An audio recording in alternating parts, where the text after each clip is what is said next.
आज हम बात करने वाले हैं एक बहुत बड़े राजनीतिक कदम के बारे में। हाल ही में फ्रांस ने संयुक्त राष्ट्र में फिलिस्तीन के राज्य की मान्यता की घोषणा की है। ये कदम खास इसलिए है क्योंकि इसे मिडिल ईस्ट में शांति की दिशा में एक नई कोशिश माना जा रहा है। फ्रांस के राष्ट्रपति इमैनुअल मैक्रों ने कहा कि फिलिस्तीन के लोग भी एक स्वतंत्र राज्य के हकदार हैं और इस फैसले पर वहां मौजूद 140 से ज्यादा राष्ट्र अध्यक्षों ने तालियां बजाई और फिलिस्तीन के प्रतिनिधियों से भी इसका स्वागत किया। इसके साथ ही कई छोटे यूरोपीय देश जैसे बेल्जियम, माल्टा और मोल्डोवा ने भी फिलिस्तीन को मान्यता दी है। हालांकि अमेरिका और इजराइल इसके खिलाफ है और ये मान रहे हैं कि इससे हमास को फायदा होगा। आइए आसान भाषा में समझते हैं कि पूरा मामला क्या है और इसका मिडिल ईस्ट पर क्या असर हो सकता है। न्यूज़ 18 के सोशल मीडिया प्लेटफॉर्म पर आपका स्वागत है। मैं आपके साथ साइमा परवीन। सबसे पहले जान लेते हैं कि फिलिस्तीन और इजराइल का ये विवाद आखिर है क्या। फिलिस्तीन और इजराइल कई दशकों से विवाद में है। फिलिस्तीन का दावा है कि उन्हें पश्चिमी किनारा, गाजा पट्टी और पूर्वी यरूशलेम में अपना स्वतंत्र राज्य होना चाहिए। वहीं इजराइल इन इलाकों पर नियंत्रण बनाए हुए है और फिलिस्तीन के राज्य गठन को रोक रहा है। संयुक्त राष्ट्र में अब तक लगभग 193 देशों में से 3/4 फिलिस्तीन को मान्यता दे चुके हैं, लेकिन अमेरिका और इजराइल ने इसे हमेशा से नकारा है। अब फ्रांस और कुछ यूरोपीय देशों ने फिलिस्तीन को मान्यता दे दी है, जिससे एक नई बहस शुरू हो गई है। फ्रांस के राष्ट्रपति इमैनुअल मैक्रों ने संयुक्त राष्ट्र में कहा कि उनका देश मिडिल ईस्ट में शांति और न्याय के लिए हमेशा प्रतिबद्ध रहा है। इसी के साथ उन्होंने घोषणा की है कि फ्रांस अब फिलिस्तीन को एक नए स्वतंत्र राज्य के रूप में मान्यता देता है। Nous sommes là car le temps est venu. Le temps est venu de libérer les 48 otages détenus par le Hamas. Le temps est venu d'arrêter la guerre, les bombardements à Gaza, les massacres et les populations en fuite. Le temps est venu car l'urgence est partout. Le temps de la paix est venu, car nous sommes à quelques instants de ne plus pouvoir la saisir. C'est pour cela que nous nous retrouvons aujourd'hui. Certains diront trop tard, d'autres diront trop tôt. Une chose est sûre, nous ne pouvons plus attendre. La barbarie du Hamas et de ceux qui ont collaboré à ce massacre a stupéfait Israël et le monde.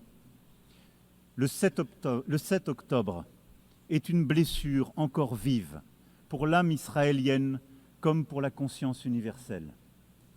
Nous la condamnons sans aucune nuance, car rien, jamais, nulle part, ne peut justifier de recourir au terrorisme. Nous pensons en ce jour aux victimes et à leurs familles. Nous disons notre compassion aux Israéliens et exigeons avant toute autre chose que tous les otages encore détenus par le Hamas soient libérés sans aucune condition. Le temps est venu. C'est pourquoi, fidèle à l'engagement historique de mon pays au Proche-Orient, pour la paix entre le peuple israélien et le peuple palestinien,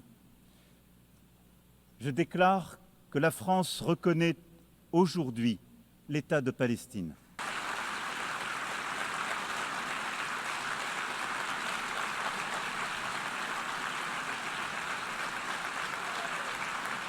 Cette reconnaissance de l'État de Palestine est une défaite pour le Hamas, comme pour tous ceux qui attisent la haine antisémite, nourrissent des obsessions antisionistes et veulent la destruction de l'État d'Israël. Cette autorité palestinienne renouvelée est une condition nécessaire à la réussite de l'indispensable négociation qu'il faudra reprendre pour parvenir à un accord sur chacune des questions relatives au statut final. C'est dans ce cadre aussi que je pourrais décider d'établir une ambassade auprès de l'État de Palestine dès lors que tous les otages détenus à Gaza auront été libérés et qu'un cessez-le-feu aura été établi.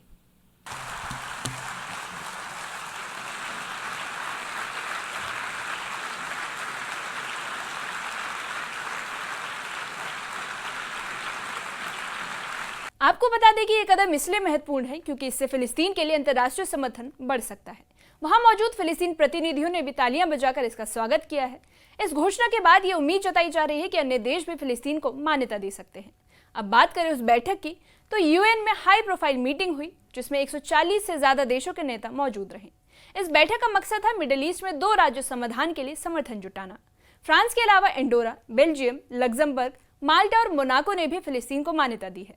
हालांकि Germany, Italy और Japan ने इसमें हिस्सा लिया लेकिन मान्यता नहीं दी। इस मीटिंग का असली मकसद था दुनिया को दिखाना कि फिलिस्तीन के लिए समर्थन बढ़ रहा है। फिलिस्तीन के राष्ट्रपति महमूद अब्बास ने वीडियो कॉन्फ्रेंस के जरिए इस बैठक में हिस्सा लिया। वहीं अमेरिका ने उनके वीजा को रद्द कर दिया था, इसलिए उन्हें वर्चुअली बोलना पड़ा। अब्बास ने हिंसा और युद्ध के खिलाफ बात कही और कहा कि अब काफी हो गया है। उन्होंने कहा कि उनका प्रशासन अब नई सामाजिक कल्याण कार्यक्रम लागू कर रहा है और हिंसा बंद करने का संदेश दिया गया है। साथ ही उन्होंने इजराइल के लोगों को भी शांति और नए साल की शुभकामनाएं दी हैं।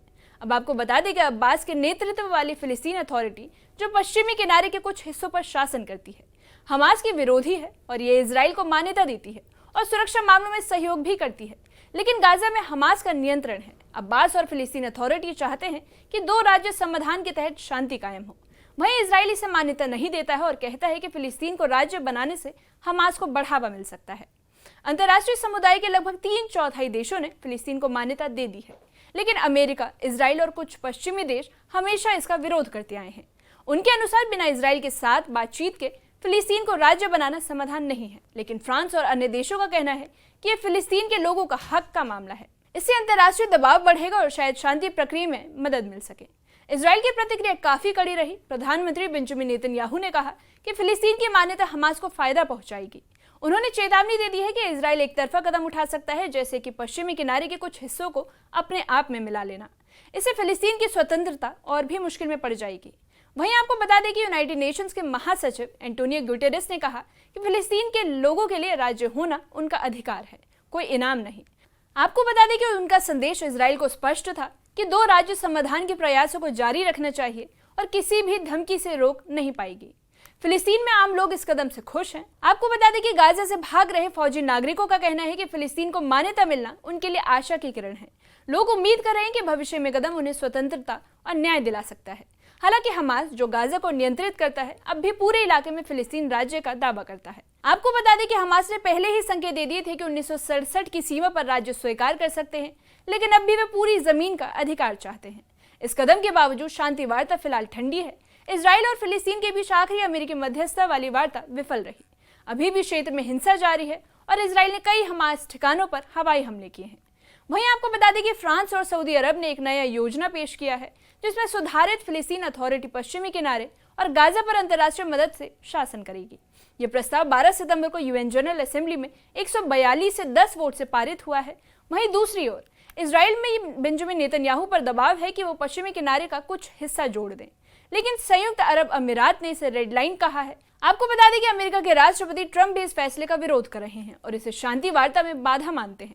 2 राज्य समाधान के समर्थक कहते हैं कि बिना फिलिस्तीन राज्य के इजराइल को तय करना होगा कि क्या वही हालात बनाए रखें या फिर द्विराष्ट्रीय राज्य बने, जिसमें सुनिश्चित करना मुश्किल होगा कि यहूदी बहुलता वाला देश रहेगा या नहीं। इसलिए फिलिस्तीन को मान्यता देना सिर्फ कागज पर ही नहीं, बल्कि भविष्य में स्थायी समाधान की दिशा में एक कदम है। आखिर में आपको बता दें कि फ्रांस और कुछ अन्य देशों द्वारा फिलिस्तीन की मान्यता शांति प्रक्रिया में एक अहम कदम मानी जा रही है। हालांकि इजराइल और अमेरिका के विरोध के कारण जमीनी हालात में बदलाव तुरंत नहीं आएगा। ये कदम फिलिस्तीन के लोगों को आशा दे रहा है और अंतर्राष्ट्रीय समुदाय के समर्थन को भी दिखा रहा है। अब देखना यह होगा कि आने वाले महीनों में क्या कदम उठाए जाते हैं और ये मिडिल ईस्ट के लिए शांति की दिशा में कितना असर डाल सकता है। इस मामले पर आप क्या सोचते हैं, कमेंट सेक्शन में कमेंट करके बताइए।